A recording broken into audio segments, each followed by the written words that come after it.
Hyper si Gracia. Lamig. Super energized siya.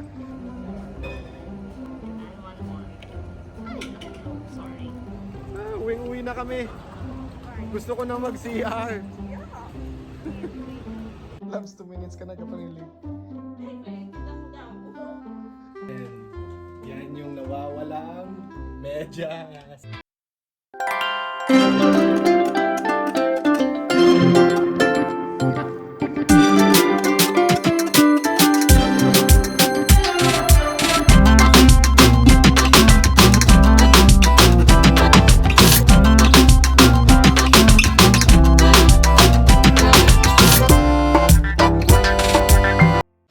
Hello, good morning. Good morning. We're off today. Off namin ngayon. Medyo hyper si Gracia. Lamig. Super energized siya. Pero magbe-breakfast kami ngayon sa McDo. Hindi ko alam kung ano naisipan ni si Grace. Ano? Sabi niya doon daw kami magbe-breakfast ngayon para maiba naman. Yes. Ngayon papunta kami doon Sa McDo. sa McDo. Tapos after, hindi magpapashaklan daw. Bibili ng mga groceries namin. Yes. Oh, it's hot. Medyo Yang. winter na dito ngayon sa Dubai, pero ngayong araw hindi na masyadong lamig kasi ano na 10 o'clock na ba? 10:30 na dito. So medyo nag-aagaw na yung init ng araw tsaka yung lamig ng hangin, kaya sarap lumabas. Yes. Pero ngayon pa lang kami magbe-breakfast, alas 10:30 na. Sana natin. Bilisan na natin. Okay, yun lang. Yun yung building namin sa likod. Yun ba yun? Al Jafri. Jeffrey, Yeah, that's the one.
Hello, so ano yung order namin?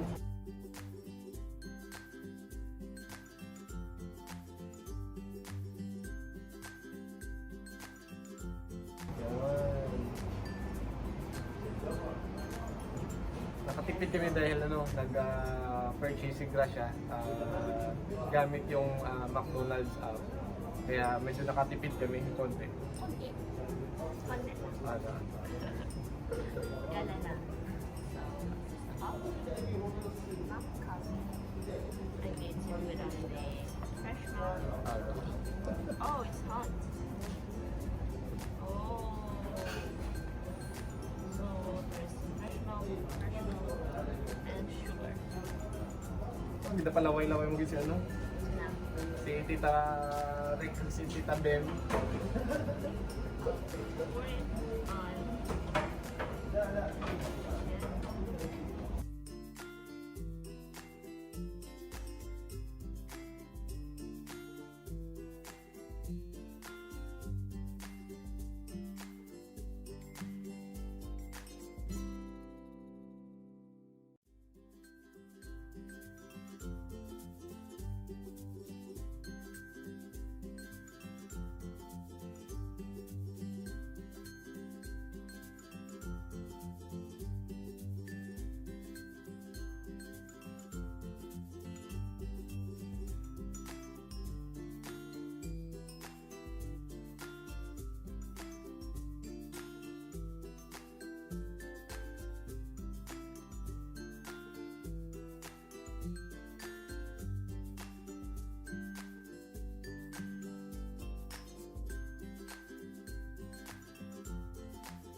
many minutes later. Pinag-uusapan kasi namin, sarap sana mag-rent a car ngayon.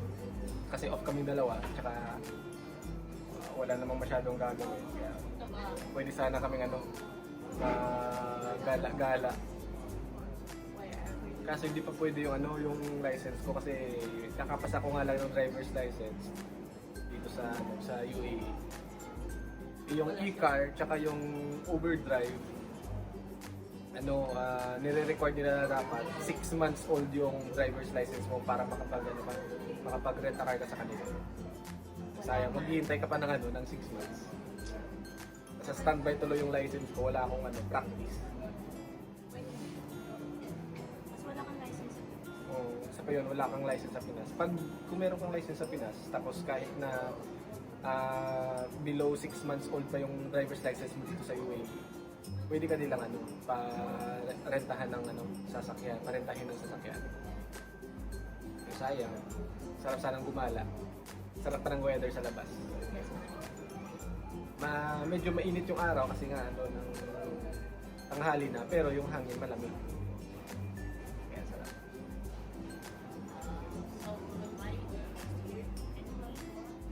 Next year na kami bibili ka rin dito, parang hindi na ako makatiis. Parang mapakabili na ako bukas. Ba? Bukas agad. Kahit ng mga second hand lang.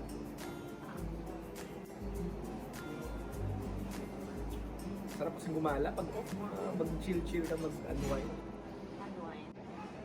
Natapos ko na yung second dose ko ng vaccination for COVID-19. Nung nandun kami sa vaccination area, nakita ko yung nakita namin na nag-require sila ng mandatory pregnancy test sa mga girls before tusukan ng vaccine. Kasi nga daw ng December may isa silang na vaksinan. Tapos positive pala sa pregnancy test. Buntis pala, so kawawa. Ngayon, yung second dose niya, nung after 28 days, nitong January, tutusukan siya ulit, pero parang doon pa lang na-detect na buntis siya for second dose niya na vaccine. So now they require? Now they're requiring pregnancy test. So, ginagawa na lang nila, parang procedure na lang nila doon na before tusukan ng vaccine, ipi-pregnancy test doon mismo, parang point of care test. POC. Kaya mag-ingat-ingat kayo. Sino mag-ingat-ingat?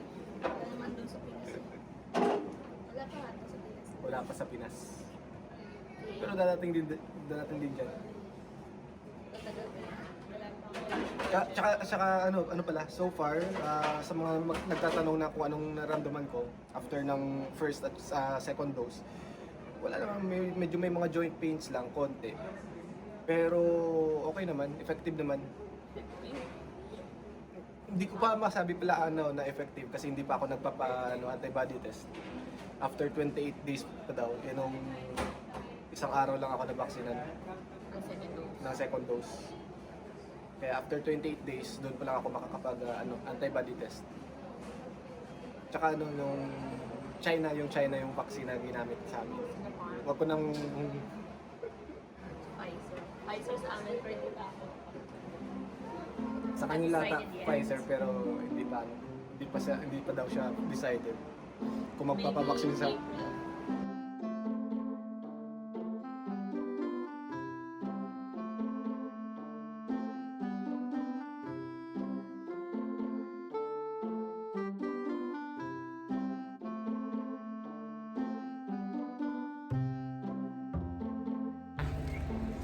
pauwi na. Nakatapos na grocery. Uwi na kami. Gusto ko na mag-CR.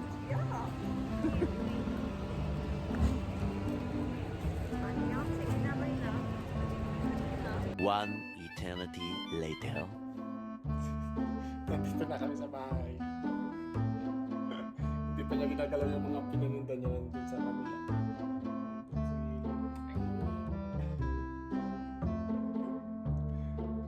May isa silang katrabaho na positive daw. Kaya ang liit nararamdaman, di ba? Labs. Yung nakabaybayay na pag-check.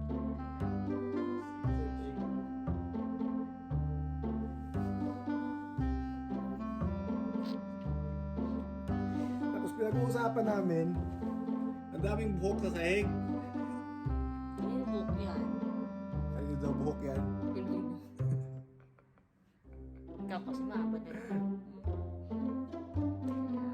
Magdag ka daw ako sa mga buhok dito sa side. Ang dami. What is it? Ay, no.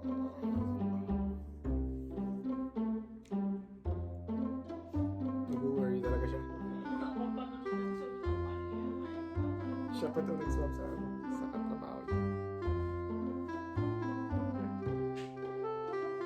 Sino kaya ang may kasalanan ng mga buhok niya? Sino kaya?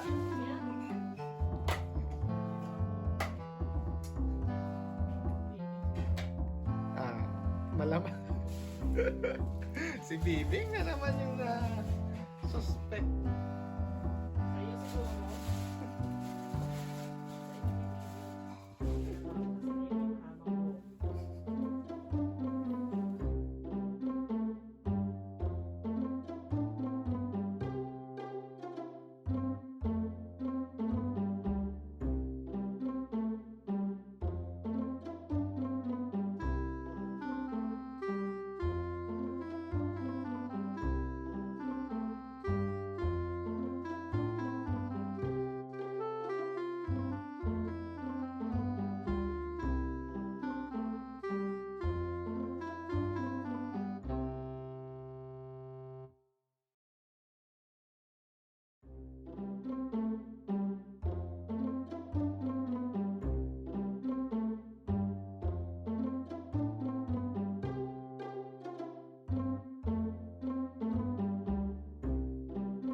Hinahanap niya yung isang medyas niya na nawawala. Kasi nung nagsasampay na-realize niya, oy, may isang walang pares na medyas. Ito, nakita niya na. Yan. Yan. Ayun, after maglaba, chill-chill na muna kami. Netflix na lang daw si Krasha. Watch na naman siya ng Walking Dead na naman. Nag-away kami dahil sa Walking Dead. No. Kasi yung mga mga panaginip niya puros na zombie. Away kami na away. O, sige na, i-close na namin yung video dito. Hanggang sa muli. Kumain tayo. Kain sa'yo ng tempura. Bye-bye! Bye!